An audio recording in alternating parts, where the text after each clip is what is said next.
mga isdang tumatawid sa kalsada, o minsan makikita mo rin sila sa gilid ng kalsada sa mga maliit na sapa na parang mga naglalakad.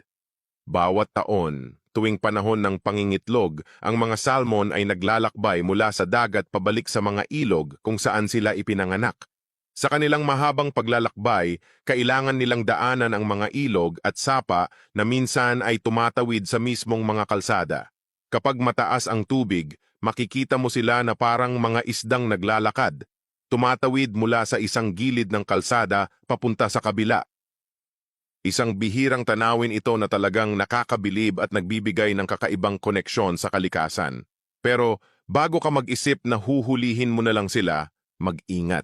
Mahigpit ang mga regulasyon sa Alaska pagdating sa panghuhuli ng salmon, lalo na kapag nasa proseso sila ng pangingitlog. Kailangan ng tamang lisensya at tamang panahon para manghuli. Kung huhulihin mo sila ng walang permiso, may kalakip itong multa o mas mabigat na parusa.